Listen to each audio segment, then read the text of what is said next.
Mr. Singh, you had mentioned, and it's been reported elsewhere, that Indian foreign interference networks in Canada have operated for years and were left undeterred as a result of a political choice made by the government not to disrupt those networks. Is it correct that the government had information about these networks as early as 2016?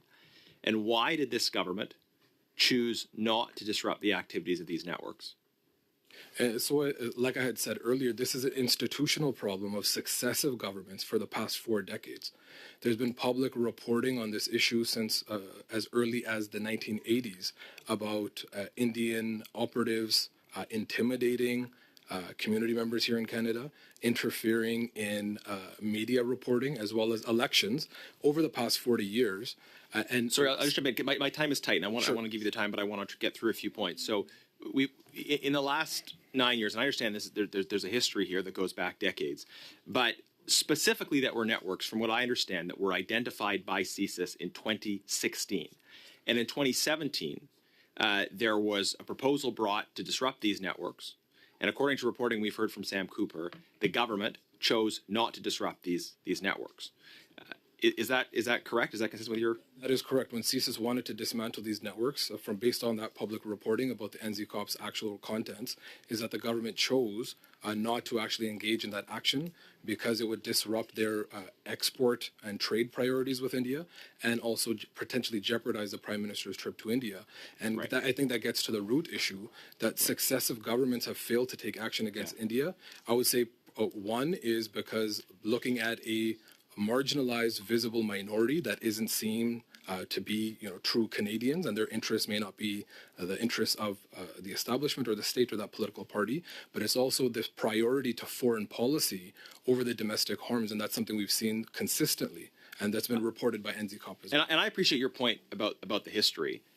There's also a present that you're describing, though, which is that the government of the day, Liberal government, made a choice, and you've confirmed that choice. They made that choice in 2016 and 2017, and that choice contributed to the continuing ability of these networks to operate. But something changed, and I know there's an institutional history, but something changed significantly when the Prime Minister made a choice about not disrupting these networks, so that the public image effects of what he hoped for from the trip to India would be there. And then as part of that trip, he signed an intelligence sharing agreement with India. And I think you'd agree that the Prime Minister, knowing about these information networks, these interference networks in Canada, choosing to sign that intelligence agreement in spite of what he knew, that changed the dynamic, because that meant a kind of sharing of information between Canadian intelligence and Indian intelligence that didn't exist before. Could you share with us what was your advice to the government at the time about that kind of intelligence sharing system, and what have you seen since have been the effects of that decision by the government? So the community has been unequivocal since as far back as the 80s that any kind of intelligence and information cooperation or agreements with India are incredibly dangerous and have led to the loss of life potentially in the past, and is continuing to do harm in Punjab and in Canada today. So even in 2018, when that agreement, that cooperation framework was signed, the community was unequivocal and was very resolute that this agreement should not have been signed in the first place, and it should be suspended immediately, particularly given the revelations. Why then did the Liberals choose to sign it, in your view? So if you look at particularly that 2018 report by NZCOP, it's heavily redacted, but when you read between the lines, India was significantly pressuring the government of Canada around these security cooperation issues and amplifying this narrative of Sikh extremism. When you read that report, officials from the government, and including from the public service, are described as having a strong priority to convince India that Canada is taking their concerns seriously, and took a number of steps, including signing that agreement. What I would suggest is to appease India and further foreign policy priorities. Let me get one more question in. I asked an order paper question to the government if any intelligence sharing between Canada and India contained information about Mr. Najjar. The government refused to answer that question either way. And I was surprised by that. If the answer was no, they could have said no, but they refused to answer the question. What's your reaction to the failure of the government to answer a question about whether intelligence was shared with respect to Mr. Najjar? It's incredibly concerning, and there needs to be immediate transparency and immediate action to put an end to that agreement and any kind of cooperation that targets political dissidents in Punjab and in Canada. And we have seen evidence of harm coming to individuals in Canada and in Punjab on both sides of these interactions that puts members of the community in harm's way and harms their well-being. Thank you, Mr. Genuis. I have Mr. Shirai next for 5 minutes. Thank you, Chair, and thank you to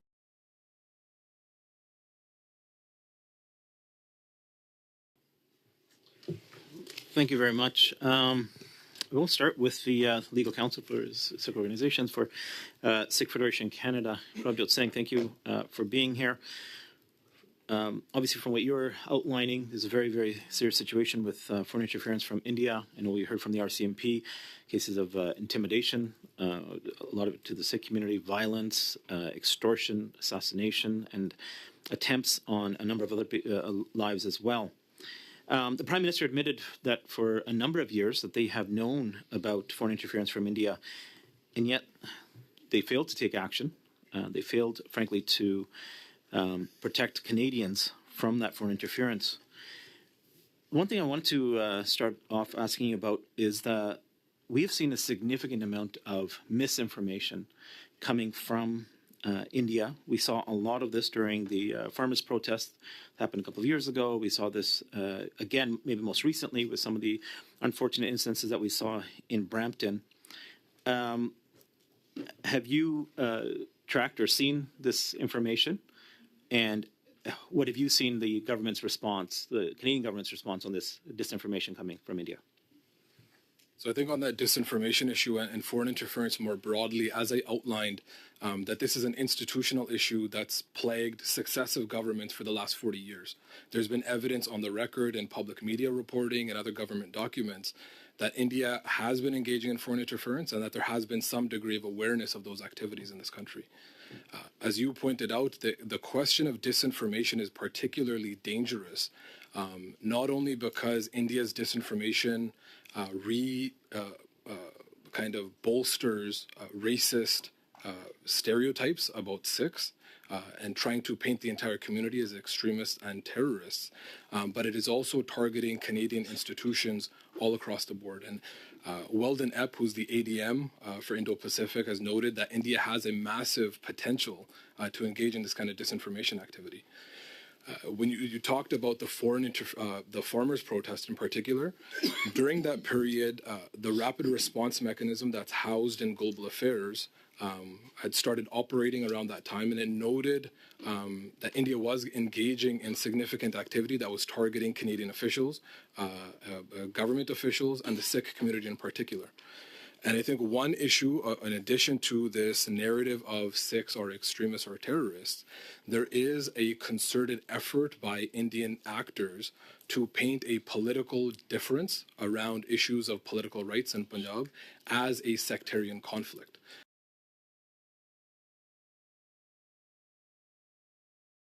Thank you very much, Chair. Just briefly to both witnesses, thank you for being here. It was already mentioned, Mr. Alcock, that you had talked about Indian interference. It's not a new issue. That it's become more pressing concern as of late, as a number of countries have become more aggressive in recent years.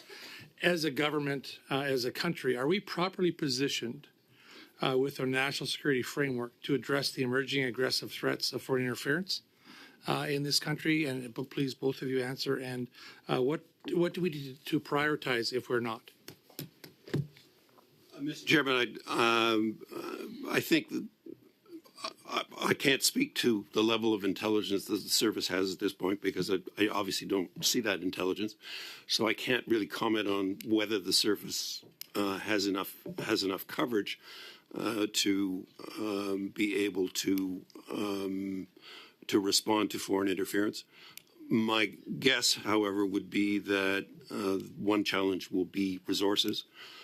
Foreign interference is a consuming task.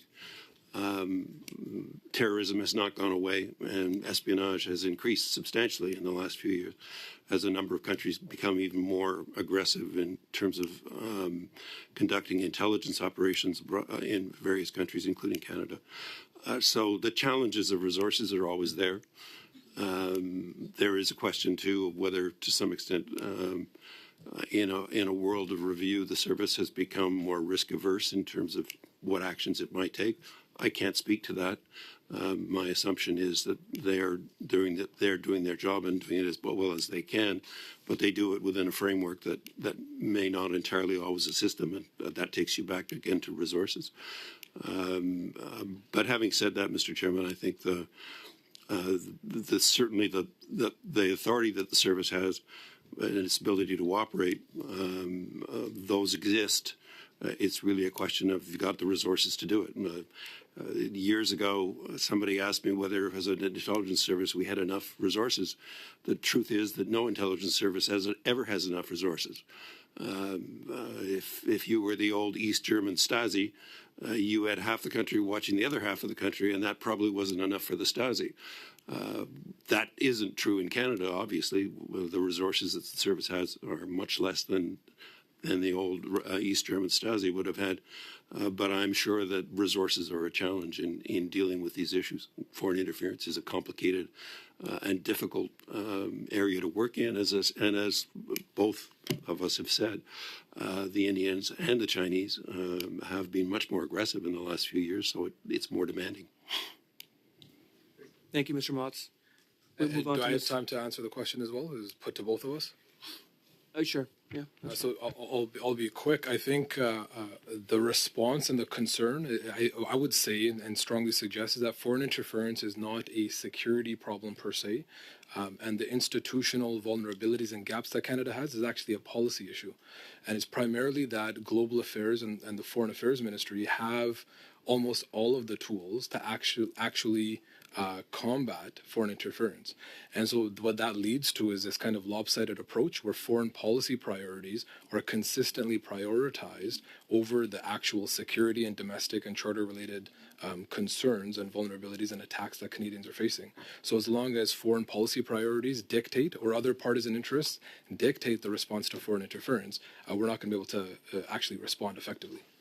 Great. Thank you, Ms. O'Connell, for 5 minutes. Thank you, Chair, and thank you to both of our witnesses for being here. Mr. Singh, I'm going to start with you, if you don't mind. I'm just curious, as a lawyer, as a representative of the SEC Federation, how does it feel watching your Canadian Parliament, and in particular the official opposition leader, time after time asking questions about a car being stolen, someone receiving bail or parole, things about crime. We heard it here today, our borders, but not a single question about a sick member of our community, your community, being murdered. When the RCMP actually came out in quite an extraordinary way, outlining very serious criminal allegations and an investigation that's still ongoing. And they mentioned homicides. Not a single question, lots of questions about cars being stolen, but not a single question about a Canadian community member and member of the Sikh faith being murdered.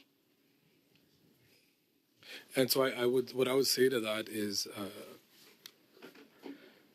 as I just answered, is the response to foreign interference, as long as it is dictated or driven by foreign policy interests or partisan interests, communities like ours will continue to be marginalized and vulnerable and targeted. Foreign interference obviously is not a partisan issue, and on this issue particularly, we lost a loved member of our community who was a father, who was a brother, who was a friend, who was a leader. And I would suggest, and what I would like to emphasize on all sides across the aisle, anybody trying to turn any element of this issue into a partisan issue is incredibly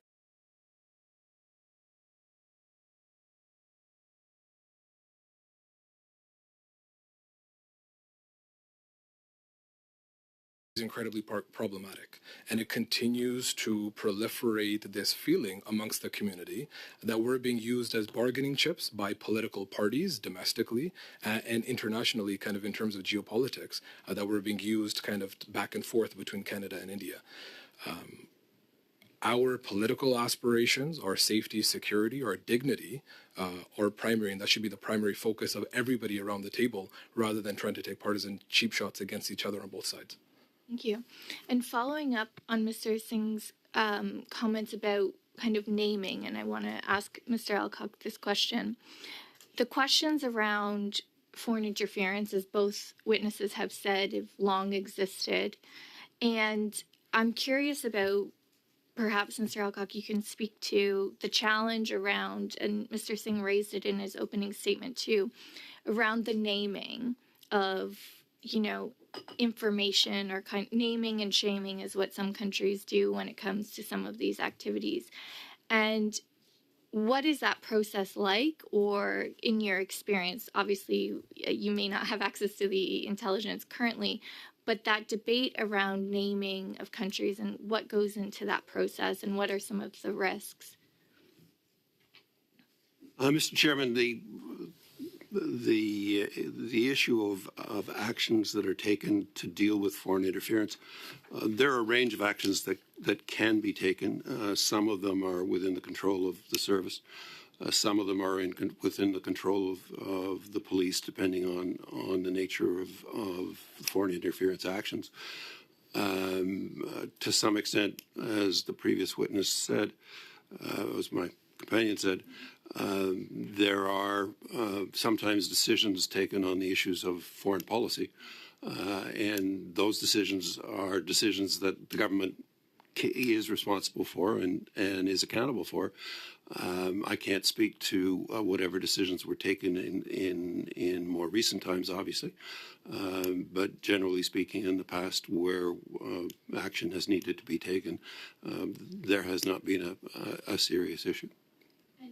And in that process, one would assume that, based on intelligence, that process is constantly reviewed, and there would be thresholds in terms of at what point, for example, is there a risk to not informing Canadians? And I point to, again, the RCMP's announcement and press conference. I can't imagine that a policy is taken and it doesn't matter what country X does, that it's then never reviewed, and that there is an ongoing process based on intelligence gathering. I assume there certainly would have been in the past, and I assume that would be true at this point in time. I would make the point that, frankly, although I have seen foreign interference over the years, certainly the last year has been a bit of a challenge, in the sense that I have never seen anybody any other country attempt to assassinate Canadians in the past. So we have reached somewhat of a new level in terms of foreign interference when that happens. Great. Thank you, Mr. Alcock.